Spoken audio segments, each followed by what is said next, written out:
abogado líder del área fiscal de la firma Procopio Corey Harbison Savage. Es un abogado que ha tenido una trayectoria tanto en México como en Estados Unidos. Estudió en la Libre de Derecho y en la Universidad de San Diego en Estados Unidos. El licenciado Jan Bejar, a mi izquierda también es más lejana, es abogado de la Universidad de San Diego, certificado por el Consejo de Especialización Legal de la Barra de Abogados de California y está especializado justamente en la rama de inmigración.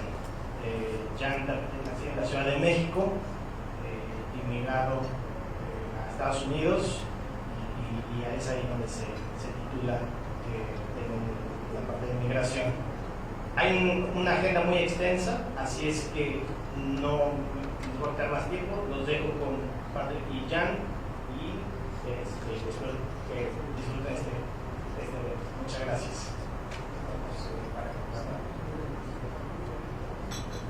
Y entonces, hablando del régimen fiscal en los Estados Unidos, esta agenda es muy, obviamente, extenso. Yo creo que no vamos a tener tiempo para cubrir todos estos temas con mucha profundidad, pero obviamente el tema que vamos a enfocar es esta ley que de los Estados Unidos que está impactando todos lados. Yo refiero a todos los países y por supuesto en México, y si la ley se llama Foreign Account Tax Compliance Act, por eso se llama FATCA, los iniciales son FATCA. Y como ustedes saben, México firmó con los Estados Unidos en noviembre del año pasado este acuerdo de FATCA. Por muchos años pasó esta ley en marzo de 2010 y a través de 2010 y 2011 y el principio de 2012, la gran mayoría de mis colegas mexicanos, abogados, contadores en México, me dijeron no sé cuántas veces, Patrick, no se puede entrar en vigor con ley FATCA.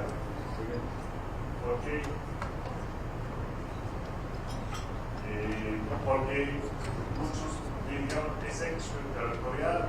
Esta es una ley de los Estados Unidos donde está obligando instituciones mexicanos a cumplir con la ley de los Estados Unidos.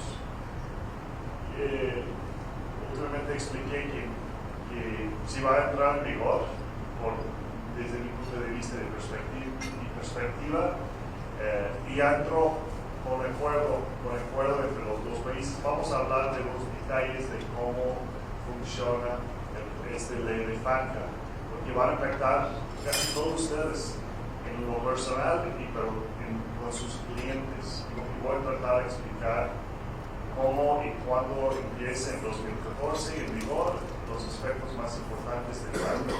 Pero antes que hablamos mucho de esta ley, vamos a tratar de hablar del régimen fiscal básico en los Estados Unidos, porque tenemos conceptos muy distintos en los Estados Unidos, relevante para ustedes, sus clientes, sus colegas. Esta es tu área, si puedes tocar, Jan, nuestra Constitución y cómo aplica. ¿Me escuchan? La ciudadanía americana se recibe de varias maneras. Número uno, naciendo en Estados Unidos. Número dos, por medio de sangre, similar a como es en México. Un poquito más complicado porque para una persona recibir la ciudadanía americana naciendo en el extranjero, se necesita ver cuál de los padres es americano, qué tiempo ha vivido ese padre en Estados Unidos y sobre todo cuándo nace el niño. La ley cambia cada cierto número de años. La última enmienda fue en noviembre de 1986, cambiando los requisitos que habían estado en vigor desde 1952. Antes de eso fue 1941 y antes de eso los 30. Y es cosa de analizar cada caso individualmente. La ciudadanía americana también se obtiene, y migrando. En otras palabras, no es necesariamente algo que una persona quiera solicitar, sino que cuando un menor de edad, un menor de 18 años, entra en calidad de residente permanente a vivir en Estados Unidos en la custodia legal y física de un padre norteamericano, ese niño automáticamente adquiere la ciudadanía mexicana. Y es cosa, no es de que él diga, bueno, quiero ser americano, eres automáticamente americano, quieras o no. Ya, el que tú pidas el certificado, bueno, es asunto tuyo, pero legalmente eres ciudadano americano. Y si llegara a dar la situación en la cual esa persona le resultara negativo ser ciudadano americano, es factible que el gobierno pudiera declararlo ciudadano, aunque él no lo quiera, simplemente para poder aplicar leyes fiscales. Obviamente las ciudadanías se pueden perder y se pueden renunciar, pero eso no se y la importancia de la ciudadanía por el lado fiscal es los Estados Unidos es el único país donde tenemos esta regla de residencia fiscal, no solamente a través de su residencia física en los Estados Unidos, pero también a través de su ciudadanía. No sé, bueno, algunas personas, naciste en México, ¿verdad? Sí. ¿Algunos de ustedes nacieron en los Estados Unidos? Nadie quiere decirme. Bueno, y ¿tienen familiares ustedes? ¿Cuántas personas aquí tienen familiares o conocidos nacidos en los Estados Unidos? Todos. Bueno, todos. ¿Alguien aquí no tiene familia o conocidos nacidos en los Estados Unidos? ¿Alguien? Bueno, supongo que no. El punto de esto es para pensar en el impacto de esta ley. Nuestra ley fiscal donde dice, si tiene la ciudadanía de los Estados Unidos, por ley tiene residencia fiscal en los Estados Unidos. Es un concepto que ya es más conocido, pero no es un concepto nuevo por nuestra ley, es un concepto desde el origen de nuestro impuesto sobre la renta, casi hace 100 años. Empezó con este concepto por ley. En la práctica, nadie supieron, nadie cumplieron, prácticamente por muchos años. Era mi experiencia cuando empecé en esta práctica hace poco más que 20 años. Pero ya está tomando en cuenta esta regla. Si tiene la ciudadanía, tiene residencia fiscal. No importa si viven 100% de sus días, tiempo aquí en Guadalajara, o Nayarit, o donde sea, en Campeche, estuvieron en Campeche hace unos días, en cualquier lugar en México, o en Francia, o Canadá, o Argentina, en cualquier lugar, si una persona física tiene la ciudadanía de los Estados Unidos, por ley, nuestra ley, esta persona tiene residencia fiscal. Y este es el artículo de la ley, el 7701A30, donde dice esto. Y por supuesto implica varias consecuencias por el lado fiscal, si tiene la ciudadanía. Y lo interesante en la práctica es a través de muchos años, incluyendo donde vivimos nosotros en la frontera, mucha gente de Tijuana o de Mexicali o toda la zona de frontera dijeron, bueno, yo cruzo, nadie va a saber si estoy viviendo en California o nadie va a saber si tengo mi ciudadanía de los Estados Unidos o no, consecuencias fiscales. Y era la verdad en muchos sentidos, pero este concepto a veces es medio agresivo, la ciudadanía, residencia fiscal a través de la ciudadanía, pero es nuestra Corte Suprema de los años 20, en un caso, es el caso importante, cuando dijo que sí es un sistema constitucional. El concepto no es nuevo, pero la aplicación del concepto yo creo que es muy nuevo, más que nada por FATCA, por cómo va a funcionar FATCA, cómo van a identificar contribuyentes norteamericanos a través de esta ley del Foreign Account Tax Compliance Act. Y hasta el momento, algunos de ustedes, ¿cuántos de ustedes escucharon de esta ley de FATCA? Algunos artículos o materiales, seguramente algunos, pero no es un concepto muy conocido todavía. Por supuesto, cuando firmaron el convenio el año pasado, ya empezó México en el mundo de FATCA, puede decir. Ya hablando de residencia fiscal a través de la ciudadanía. Si tiene ciudadanía, esta persona tiene residencia fiscal por nuestra ley. También, si tiene residencia permanente, y Jan obviamente puede hablar un poco de qué implica por el lado migratorio de esa residencia permanente, cómo tenga, cómo puede perder esa residencia. Sí, la residencia permanente o la inmigración, como se le conoce comúnmente, es el derecho de residir en Estados Unidos permanentemente. El residente permanente tiene todo el derecho de vivir, trabajar, funcionar en Estados Unidos como cualquier ciudadano americano, con excepción de que no puede votar y tiene la posibilidad de perder la residencia. La residencia no es permanente, es únicamente permanente mientras uno no viole ciertas leyes o la abandone. La residencia se puede perder de varias maneras. Incumplimiento con ciertas reglas, infringir ciertas leyes, sobre todo de índole penal, incluso abandono. Un ciudadano americano puede salir en Estados Unidos, permanecer 50 años fuera y regresar y sigue siendo ciudadano americano sin ningún problema.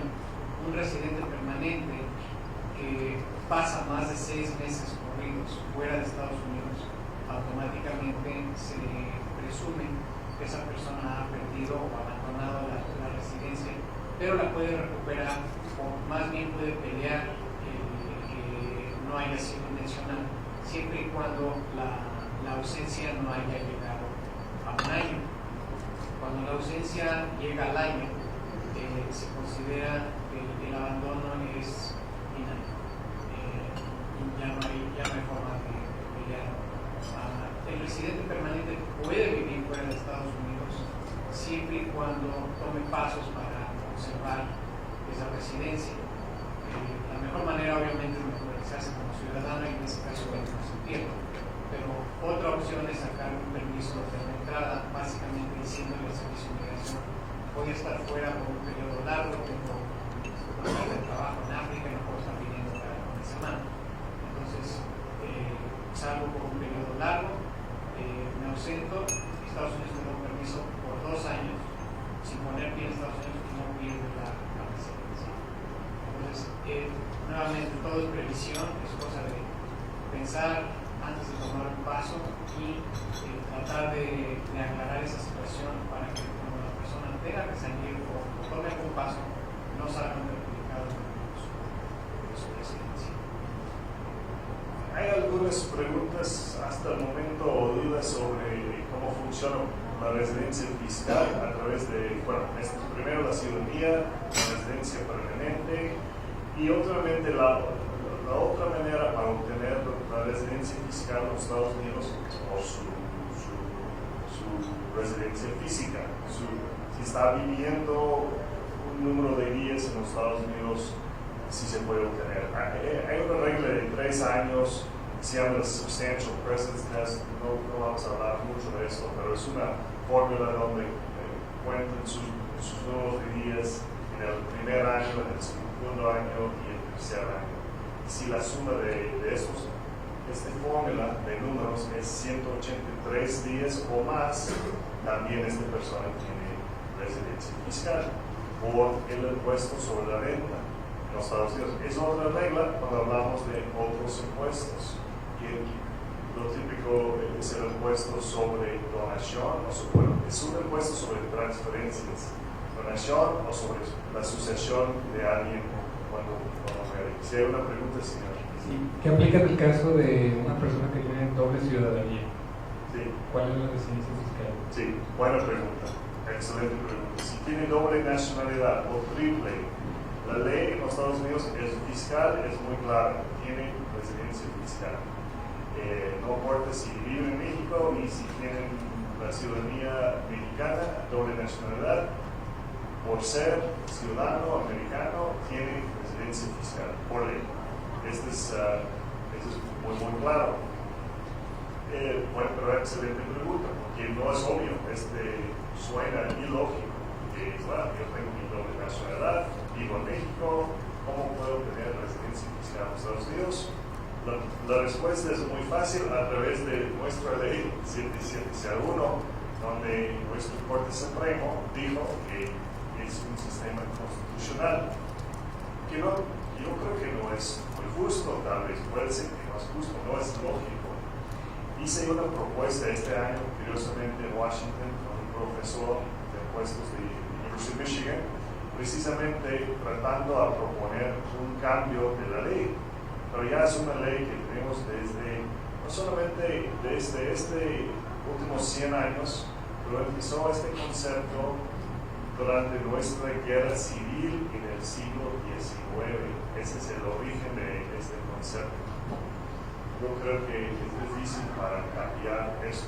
Pero vamos a hablar también de excepciones, de cómo se puede tener residencia fiscal por nuestra ley doméstica en algunos casos, no en los casos de ciudadanos o con gente con doble nacionalidad, es importante, pero en otros casos, cuando aplica el convenio, el artículo 4 del convenio de impuestos entre los Estados Unidos y México. Vamos a hablar de esto. Quisiera hacer un comentario. Creo que es importante también reconocer que el estado migratorio de la persona es completamente irrelevante. Cuando estamos hablando de presencia física, una persona que se mete nadando por el río Bravo, que está indocumentada, el tiempo que sea requerido para ser residente fiscal, es residente fiscal, aunque sea indocumentado. Sí, y también hay muchas reglas muy especiales sobre residencia fiscal con algunas visas, sobre algunas visas. No tenemos en estos materiales, pero algunas personas como visas J, F, M, Q, estos visas aplican para ¿cuándo? Más o menos. F, J, M, Q. Muchas de esas son visas para gente que está temporalmente en Estados Unidos como estudiantes. Sí, la F es el estudiante, la M es el estudiante que entra en un programa vocacional. La J es un extranjero que viene en un intercambio cultural. Es gente que de ninguna manera tiene la intención de formar nexos con Estados Unidos y simplemente viene a llevar a cabo algún trabajo de tipo intelectual, por así decirlo, vocacional, y luego regresar a su país. Y como no están formando nexos, creo que por eso no se les. Bueno, sí, por nuestra ley, si tienen estos visas, no cuentan sus días por ley fiscal. Las días de 183 días, si tienen uno de estos visas, por ley no cuentan sus días cuando está en los Estados Unidos y no puede obtener la residencia fiscal. Ellos, bueno, para estudiantes sin capital, sin inversiones, no importa. Pero si hay una persona con un capital importante en la bolsa, por ejemplo, mexicana, fuerte, si está viviendo en los Estados Unidos con una visa de estudiante, esta persona, cuando venden las acciones en la bolsa mexicana, nuestra ganancia va a estar sujeto de impuestos en los Estados Unidos por nuestra ley en los Estados Unidos, porque no va a tener, en este ejemplo, residencia fiscal este señor por su estatus de su visa como estudiante. Como ejemplo, los otros visas que excluyen los días son visas diplomáticos. También los diplomáticos, en pocas palabras, no obtienen su residencia fiscal a través de estas visas. Tan es así que los hijos de altos diplomáticos como embajadores aún naciendo en Estados Unidos no son ciudadanos americanos, porque no están sujetos a la jurisdicción de los Estados Unidos. Bueno, entonces, siguiendo con este importante análisis que todos tenemos que hacer cuando estamos analizando cada persona, es primero tratando de obtener y decidir si tiene la ciudadanía. Y si tiene la ciudadanía, tiene residencia fiscal. Y el artículo 4 del convenio, donde, como ustedes saben, el artículo 4 del convenio es la regla donde habla de personas con doble residencia fiscal. Y si tiene doble residencia fiscal, el artículo 4 tiene una serie de reglas de, ¿cómo se llama? De esa parte, ¿no? Para decir, ok, tiene residencia fiscal en los dos países, no puede tener residencia por tratado en los dos, entonces aplicando estas reglas de esa parte van a decidir de cuál de los dos países tiene la residencia. No sé si expliqué más o menos bien, pero ese es el punto. Y primero tenemos que ver si hay un hogar en un país y no en el otro.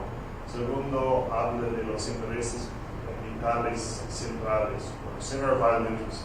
No sé cuál la traducción en español, sus intereses vitales, habla de sus contactos económicos, interés vital, contactos económicos, contactos familiares, vínculos de estos. Y esa es una serie de reglas para decidir si tiene o no tiene residencia fiscal. Como un ejemplo, alguien con residencia permanente, pero viviendo 200 días cada año en La Paz, vamos a decir, en México.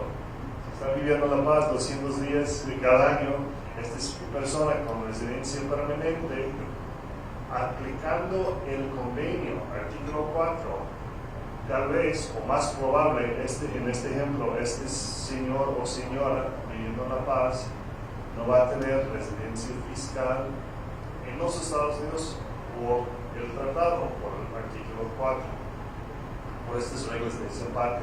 Porque en este ejemplo del señor viviendo en La Paz, obviamente está 200 días en La Paz, tal vez tiene una casa, tiene que tener una casa para cumplir, o hogar para vivir, y varios vínculos, intereses vitales en México y no en los Estados Unidos. Pero esta regla de desempate no aplica con ciudadanos americanos, porque ese es donde hay mucha confusión. Yo recuerdo hace muchos años estuve aquí en este club industrial con un grupo de fiscalistas, pero me dijo, no, Patrick, no tiene razón, porque artículo 4 habla de cuando tiene residencia fiscal en los dos países, cuándo y no cuándo va a tener residencia fiscal.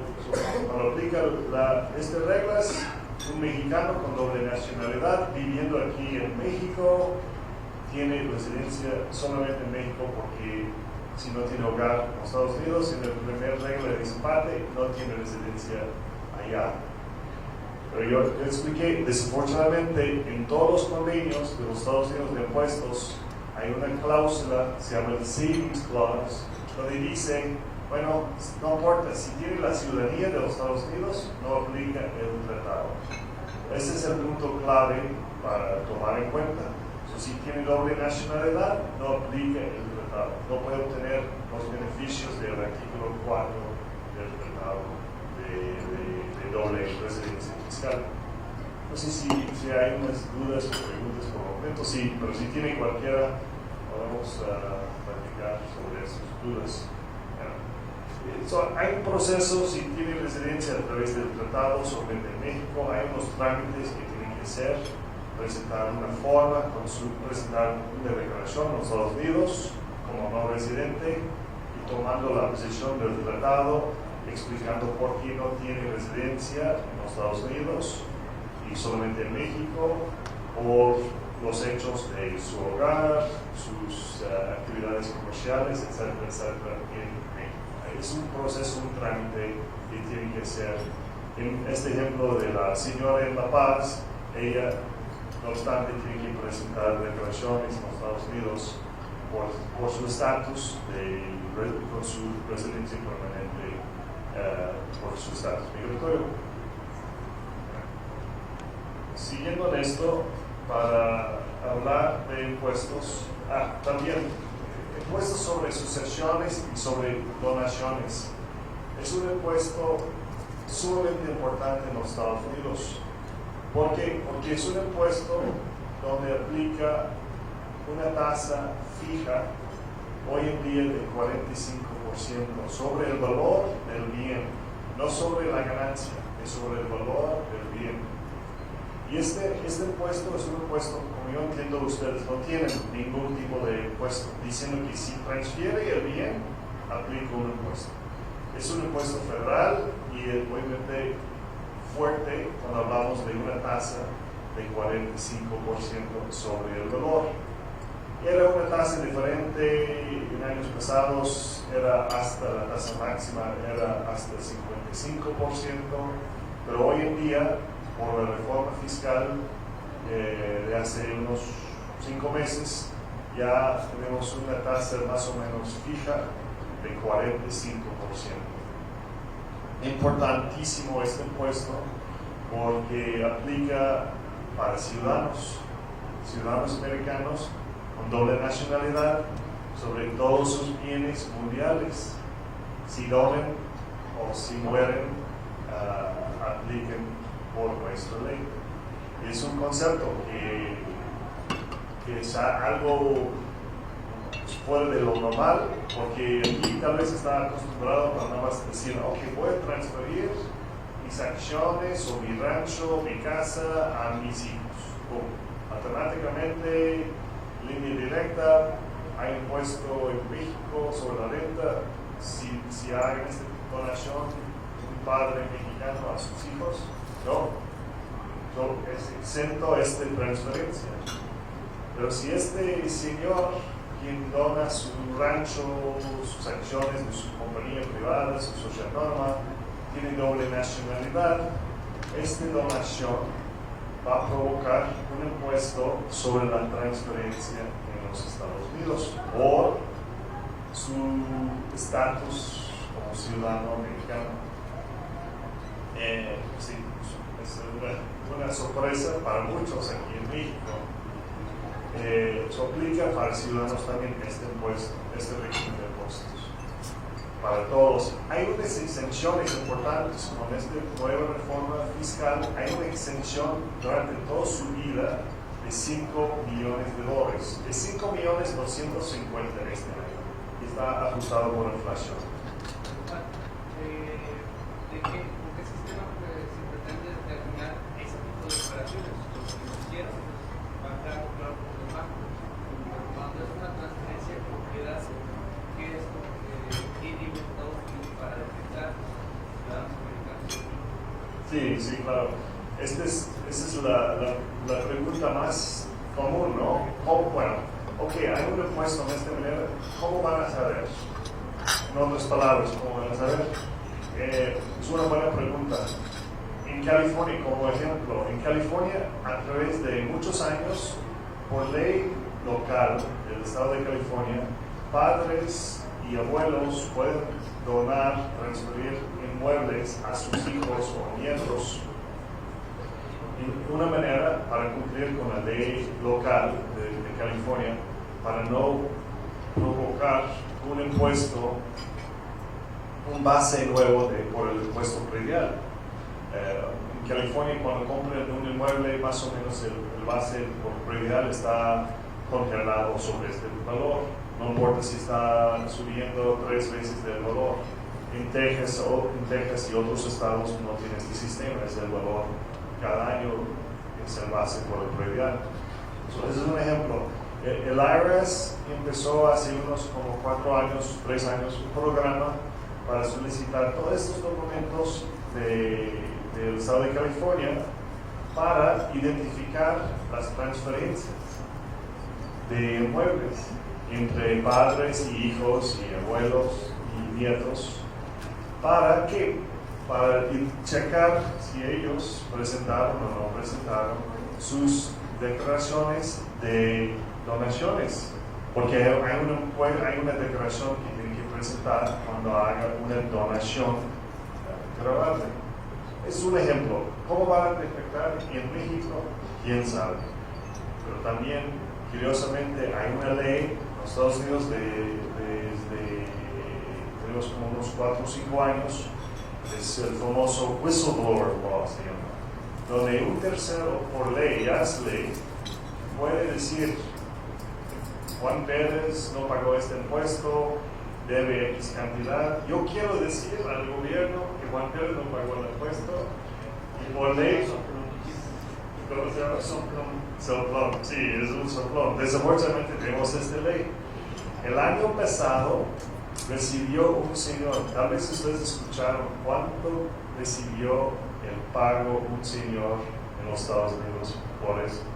Es la cantidad más fuerte. ¿Escuchaste? Sí, no me acuerdo cuánto era. 104 millones de dólares. El banquero, ex banquero de UBS, salió del banco y dijo: el gobierno, yo puedo decir toda esta información sobre estos contribuyentes norteamericanos. Y el año pasado recibió, y él no solo un banquero de cualquier tipo, él era un ex convicto, también aparte, y recibió este pago de 104 millones de dólares. ¿Cómo van a detectar? No sé, no hay un sistema fácil para esto, pero hay problemas muy prácticos en esto, porque si no presentan la declaración de donaciones, por ley no empieza la prescripción de tiempo contra el gobierno.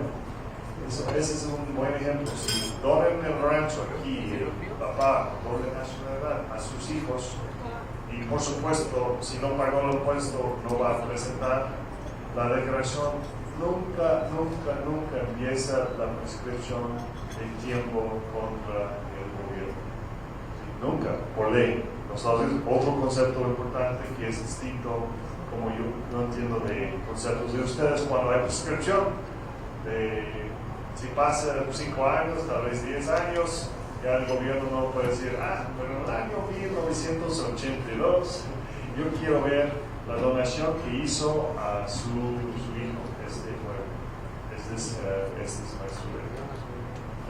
interesante para nosotros, y por supuesto hay casos muy complejos en esta área. Francamente, trabajé hace muchos años con el IRS en el área fiscal de los abogados del IRS, y estuve involucrado con uno de estos casos sumamente interesante.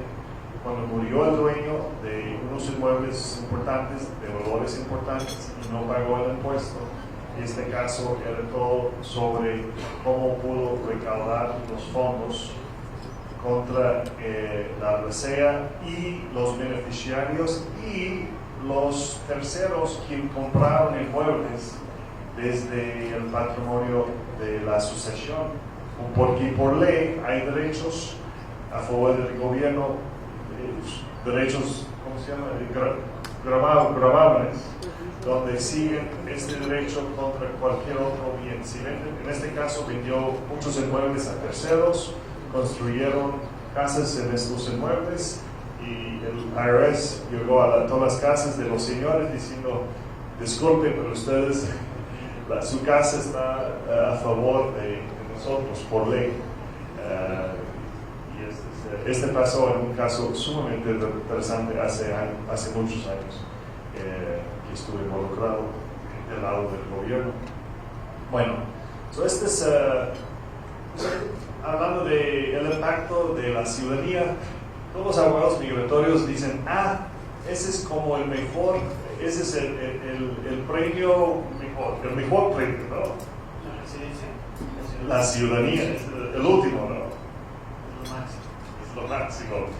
Pero ya cuando toman en cuenta todas las consecuencias fiscales, lo importante es saber cómo aplica y cómo aplica todos los aspectos, no solamente el ISR, porque en muchos sentidos el ISR es lo más fácil. El impuesto sobre transferencias, donaciones y sucesiones es a veces lo más problemático. Bueno, algunas observaciones hasta el momento o preguntas. hay una serie de reglas de cómo tiene residencia fiscal sociedades, fideicomisos. Este es nada más el régimen fiscal en términos básicos del ISR por la reforma fiscal que tuvimos hace meses en los Estados Unidos por este año 2013. Unos puntos para notar: la tasa máxima del ISR para personas físicas subió, la tasa máxima, pero es una tasa muy progresiva, no llega a la tasa máxima en los primeros 100, 200, 300 mil dólares, cuando tiene un contribuyente como ingresos muy altos, como 400 mil, más o menos es cuando llega este contribuyente a una tasa del 39.6%. Subió la tasa máxima en enero de este año, ya es 39.6%. Importante porque en México nunca va a llegar a este nivel de tasas. Importante porque si tiene la doble nacionalidad, se puede acreditar un impuesto en México, si vive aquí, paga impuestos aquí, se puede acreditar en los Estados Unidos, pero si la tasa y el impuesto es más alto en los Estados Unidos que acá, va a pagar la diferencia a los Estados Unidos por el crédito, ¿no? Entonces el 39.6% subió la tasa desde 15 hasta 20% sobre, se llama ganancias de capital. Tenemos una tasa preferencial en los Estados Unidos sobre muchas inversiones y no aplica la tasa de, se llama el Ordinary Income Rate, pero aplica el Long Term Capital Gains Rate, se llama, es de 20%. Es importante porque si pagan aquí 30 sobre una transacción, pero en los Estados Unidos es 20, con el crédito, en este ejemplo, no va a pagar más allá en los Estados Unidos, porque va a tener un crédito a su favor, ¿no? Casi todos ustedes, ¿cuántos contadores o personas enfocando en la área de contabilidad son aquí? Están aquí, casi todos, ¿no? Casi. Hay algunos abogados, o no quieren decir, ok. Sí, porque no es el crédito, es importante, el crédito por los impuestos pagados en el extranjero, cuando toman en cuenta las tasas en los Estados Unidos. Tal vez tiene un ingreso con una tasa de 39.6, pero otros ingresos con una tasa de 20, y la tasa combinada de este contribuyente es de, puede decir, 32 o 30. En este ejemplo, va a pagar el impuesto mexicano y tal vez no va a pagar más en los Estados Unidos por el crédito pagado por el impuesto pagado en México.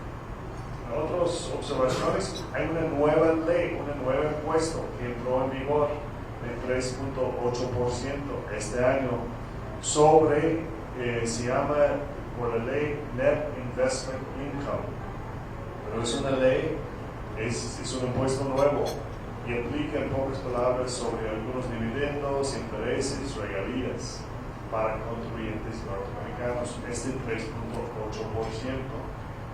Hay reglamentos, hay un proyecto de reglamentos de este nuevo impuesto. Y en este proyecto de reglamentos habla mucho de, bueno, si está muy activo en el negocio, incluyendo en una sociedad, el dividendo, cuando paga el dividendo, no aplica este impuesto de 3.8%, porque está basado en el concepto, si no estaba trabajando en un negocio, es net investment income, como unos ingresos tipos muy pasivos, nada más si está en la bolsa. Es un ejemplo muy básico, muy relevante. Si está en la bolsa, venden las acciones en la bolsa, este 3.8% sí aplica sobre esta ganancia de la venta de las acciones en la bolsa o la venta de bonos en la bolsa. Sí aplica este nuevo impuesto de 3.8%. Jan, este es un concepto que, bueno, no es para fiscalistas. Tal vez es la primera vez que escuchaste este 3.8. ¿Tienes algunos dividendos o intereses? ¿Estás calculando? Estoy pensando que es lo que tengo que hablar con un fiscalista. Ya, bueno, pero esta reforma fiscal, en pocas palabras, subió fuertemente los impuestos en los Estados Unidos desde 35 hasta 39.6, desde 15 hasta 20, y el nuevo impuesto del 3.8%. Y hay otro impuesto adicional, aparte de 0.9%, un poco menos que 1%, sobre inversiones pasivas también. Bueno, el punto importante de no residentes es los no residentes. Bueno, por ejemplo, hablando de mexicanos viviendo aquí, que no viven los días suficientes allá, este 3.8% no aplica sobre sus ganancias, por ejemplo, en la bolsa en los Estados Unidos, donde son exentos, las ganancias para extranjeros son exentos. Sí, Olivia, ¿tienes una pregunta? Sí, Patrick, comentas que es un impuesto de los ciudadanos, pero cuando es mexicano y tiene la doble nacionalidad y el que es accionista aquí en México, recibe dividendos aquí en México, ¿estaría en este supuesto? Sí, esa es la regla principal. Hay unas excepciones. Si en este ejemplo, en este caso, el accionista está involucrado, operando en el negocio, es una serie de reglas sumamente complejas, pero en pocas palabras, si no es pasivo su actividad, si no es nada más un inversionista, tal vez no aplica en este tipo de caso en particular. Pero la regla normal sí aplica. El dividendo, cuando distribuyen el dividendo, como ustedes saben, en los Estados Unidos, para contribuyentes norteamericanos, el dividendo es un ingreso por nuestra ley. No es exento, no importa si distribuyó desde CUFIN o no de CUFIN, el dividendo es un ingreso por ejemplo, ciudadano americano cuando recibe el dividendo. Eso es obviamente muy problemático para gente aquí recibiendo dividendos muy fuertes, exentos de impuestos por la ley mexicana, pero si tiene doble nacionalidad, tiene que acumular, pagar el impuesto sobre el dividendo. Más probable es un qualified dividend con una tasa preferencial igual como del capital gains rate de 20%. Más probable es uno de estos por el tratado y cómo aplica nuestra ley de qualified dividends, que obtengo una tasa preferencial. Casi todos los dividendos de compañías mexicanos califican como qualified dividends, pero aparte tiene el 3.8% ya desde enero de 2013 sobre estos dividendos. Esa es la regla general. Pero bueno, si nos vamos ya a lo que son los reglamentos o lineamientos específicos, como dices, no necesariamente todos tendrían que estar grabados, pero sí habría que llenar algún formulario adicional en donde se especifique el origen del dividendo o si percibo otro tipo de ingresos. Sí, en esos reglamentos tiene una serie de reglas donde tienen que ver las actividades del accionista dentro de la compañía y qué tipos de activos y actividades está haciendo esta compañía. Y si este accionista es accionista en otras compañías, también hay una serie de reglas para identificar la actividad de cada cual para determinar si aplica o no aplica el 3.8%. Por último, Patrick, en este tema. No, esas son muy buenas preguntas, yo creo, Sí. para tratar de entender esto. Efectivamente, entra en vigor a partir de los dividendos percibidos. ¿2012 para declarar a 2013 o 2013 para 2014? 2013 para reportarlo en 2014. Sí, empezó en enero de 2013.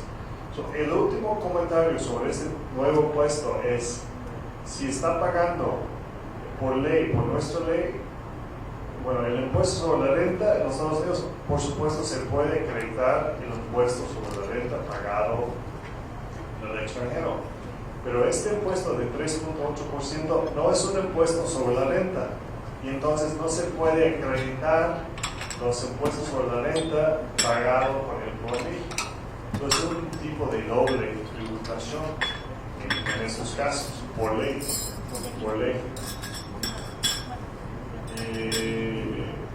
Esos algunos de los puntos, yo creo, más relevantes para los cambios de los impuestos. Sí. Patrick, Nada más un comentario. En México los dividendos no son exentos, son acumulados también.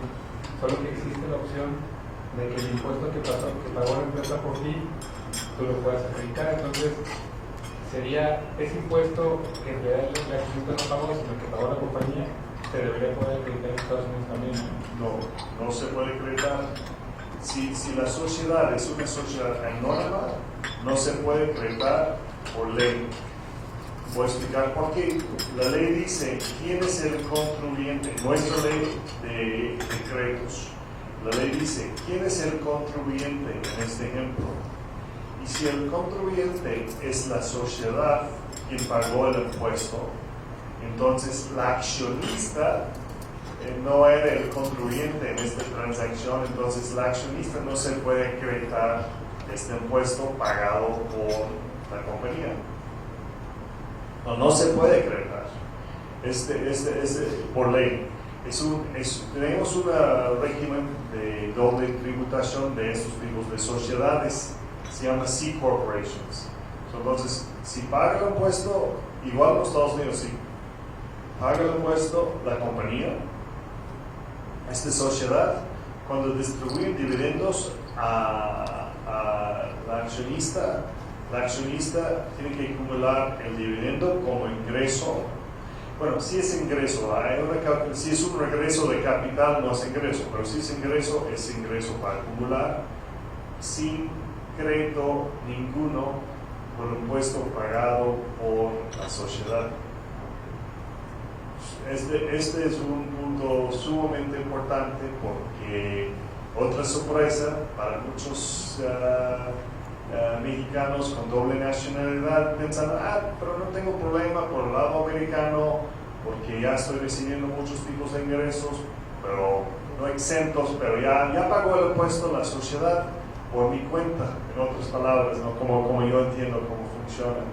Pero por nuestra ley no se puede acreditar el impuesto pagado por la sociedad. Y también el problema es obviamente el dividendo pagado por la compañía mexicana cuando acumula y paga el impuesto en los Estados Unidos, el accionista. La pregunta es si se puede acreditar este impuesto pagado en los Estados Unidos aquí en México. Es pregunta para ustedes, supongo que no, porque el origen del ingreso no es el fuente no es de los Estados Unidos, es fuente de una sociedad mexicana. Pero no sé si ustedes tienen algunas observaciones, porque obviamente es un escenario de doble tributación. Como yo entiendo, no se puede acreditar el impuesto pagado allá en los Estados Unidos por el dividendo recibido aquí en México de una sociedad mexicana, como yo entiendo, pero este es solamente un punto importante de cómo aplica el régimen de impuestos sobre dividendos en los Estados Unidos. Hay otras sociedades, como yo entiendo, donde sí el contribuyente no es la sociedad. Tal vez pagó la sociedad, pero pagó por cuenta de el socio o la inversionista. Y en estos casos sí se puede acreditar en los Estados Unidos el impuesto pagado por las utilidades de la sociedad. Y por supuesto, si tenemos una sociedad de responsabilidad limitada, y si esta sociedad toma una elección fiscal en los Estados Unidos para hacer su estatus como un foreign partnership, sí se puede acreditar el impuesto pagado en los Estados Unidos. Mi punto es, con un poco de planeación, un contribuyente puede estar en un escenario mucho mejor, por supuesto, con sus sociedades aquí en los Estados Unidos en relación de distribuciones de dinero, dividendos o activos al contribuyente. Sí, bueno, gracias. Muy buena pregunta. Seguimos entonces, no vamos a tratar de cubrir tantos de estos detalles. Como ustedes saben, hay obligaciones fiscales en algunos estados como California y otros. Son 9 obligaciones de FATCA. Este tema, yo creo, es importante para muchos mexicanos con cuentas e inversiones en los Estados Unidos. Pero no es FATCA. Publicó reglamentos en 2012 que entró en vigor en enero 2013. Ya está funcionando estos reglamentos. ¿Cuáles son? Y seguramente ustedes escucharon algo sobre estos reglamentos de mexicanos con cuentas en los Estados Unidos. En pocas palabras, es una ley informativa donde los bancos americanos tienen que reportar espontáneamente información sobre las cuentas directo al SAT, a la hacienda de ustedes. Ya escucharon ustedes algo de esto, supongo. Ya entró en vigor esto. No es FATCA, tiene conceptos muy parecidos como la ley de FATCA, pero ya este es en vigor. Entonces, si tiene un cliente con inversiones en los Estados Unidos en cuentas que no está acumulando los ingresos en los Estados Unidos, ojo, porque cuando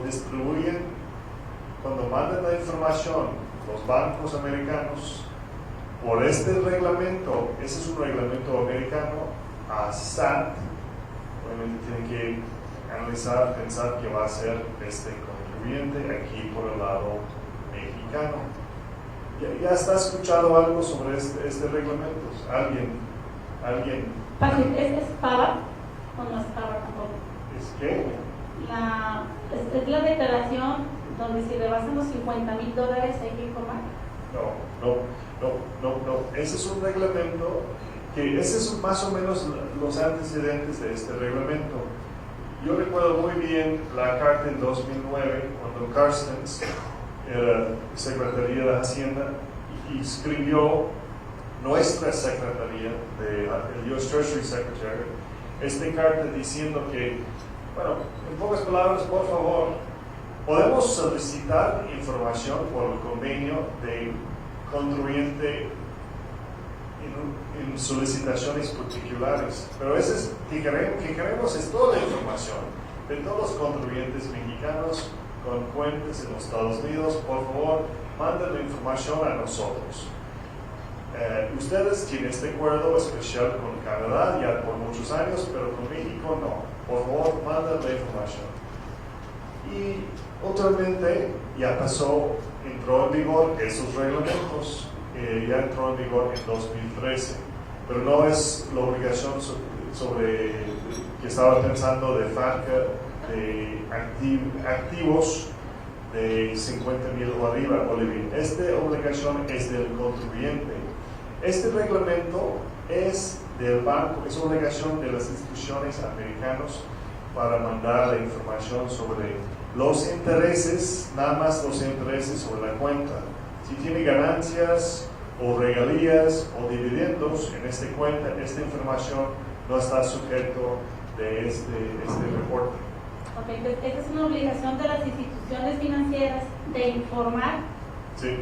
Okay. Cuando hablas de los contribuyentes, no necesariamente inscritos al SAT aquí en México, puede ser cualquier extranjero que tenga una cuenta bancaria, una inversión en Estados Unidos, sí. Y si hay un rendimiento de interés ya le está informando el gobierno. Sí, eso es. Este reglamento es no solamente aplicable con México, es con todos los países donde tenemos convenios. Pero aquí en México estoy enfocando del lado mexicano, pero ese es un buen punto. Y tenemos convenio, sí, obviamente. Sí. Ahora bien, perdón, ¿y es retroactiva? ¿Es a partir de qué cuentas? Porque bueno... No, es nada más, empezó sobre todos los intereses generado desde enero 2013. Van a hacer los reportes en 2014, pero es por los intereses de 2013. No van a mandar reportes de años de 2012, 11, 10, 9, etc. Tal vez, si obtenga información SAT de un contribuyente, de un cliente, diciendo que recibió intereses en 2013, tal vez puede provocar una auditoría, no sé, para checar, ok, entonces esta cuenta existía antes de 2013, bueno, pero ese es cómo funciona este reglamento. Por supuesto está pagando muy pocos intereses, la tasa es muy baja, súper baja, pero no obstante está sujeto si está recibiendo más que $10 de intereses en un año calendario. El banco tiene que reportar esta información. Juan Pérez recibió $20 de intereses en un CD, por ejemplo, un depósito certificado. Esta información de Juan Pérez de $20 va a mandarlo a Hacienda.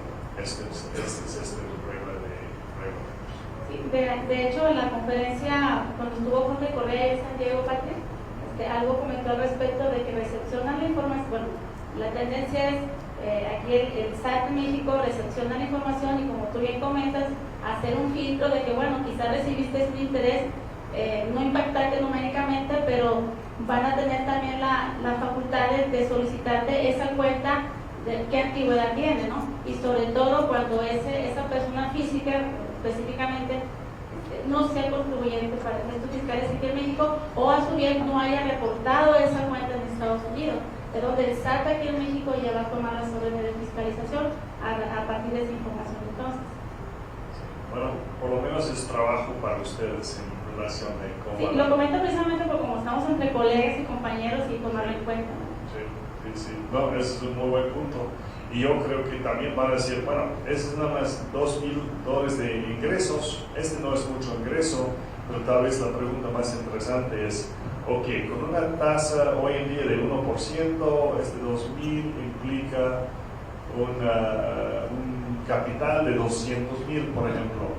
Quiero saber el origen de los $200,000 de capital, si era ingreso o no, por ejemplo. Bueno, entonces, este reglamento es parte de la tendencia de todo este régimen, de más transparencia, y ese es últimamente que es FATCA. Entonces, obviamente ya no estamos enfocando mucho del parte migratorio, para nada, pero repitiendo, si tienen la doble nacionalidad, están en este lancha cuando entramos de FATCA. Obviamente, de esos reglamentos aplica a mexicanos, no importa su estatus migratorio, no es relevante. Si viven 100% aquí y no tienen visa, salvo una visa turística, aplican estos reglamentos. Aunque hay una situación donde hay mucha gente, sobre todo en el área fronteriza, donde hay gente que trabaja, tiene sus empresas del lado mexicano y viven del lado americano con una visa de turista y creen que no están infringiendo la ley, al contrario, creen que el gobierno americano no se da cuenta, pero conforme va progresando la tecnología, hoy en día un turista que entra, primero le toman fotos a las placas a la hora que entra y a la hora que sale, y la tarjeta de turista que les proporciona la visa B1 o B2 la escanean cada vez que pasa la persona, entonces saben qué entradas hay. A uno se le olvida que le presentó esa tarjeta al oficial porque esa persona realmente registró la entrada. Entonces, cuando esta persona está entrando todos los días a Estados Unidos entre 6 y 8 de la noche y ese vehículo sale la mañana siguiente, entre 8 y 9 de la mañana, saben que esa persona está durmiendo en Estados Unidos y de ahí puede pasarse para determinar que esa persona realmente es residente, sino para propósitos de inmigración, para retirarle el documento, por lo menos para propósitos fiscales también. Allá aplicaría la regla de presencia sustancial. Sí, claro, si está viviendo, ya tiene residencia fiscal. Y la semana pasada publicó el New York Times un artículo ya sobre un programa piloto que hizo el gobierno de los Estados Unidos con Canadá para identificar todas las personas saliendo del país, como a través de los registros con Canadá. No sé si escuchaste algo de esto, porque es impresionante cómo ya identificaron el número, no recuerdo, más que 1 millón o 2 millones de personas que estuvo en los Estados Unidos por días, bueno, más días que está permitido por su estatus migratorio. Sí, Canadá, a diferencia de México, los ciudadanos canadienses no requieren de visa para ingresar a Estados Unidos. Entonces, llega el canadiense a la frontera, le dice al vista, puede compras a Seattle, el otro lo deja pasar, y esa persona, aunque no no le den nada por escrito, automáticamente tiene permiso de permanecer como turista por 6 meses. Muchos canadienses viven en Estados Unidos en calidad de turistas porque creen que nadie los está documentando, pero precisamente ese es el propósito de ese programa. Bueno, es parte de más transparencia y más control, francamente, de personas y sus activos. Y ese es el origen de FATCA. Y bueno, ya casi estamos, yo creo, listos para empezar hablando más fuertemente de FATCA. Ese es el reglamento. Nada más, si quieren tomar, que obliga a instituciones americanas a mandar la información sobre los intereses. No manden más información que los intereses, pero manden la información sobre los intereses.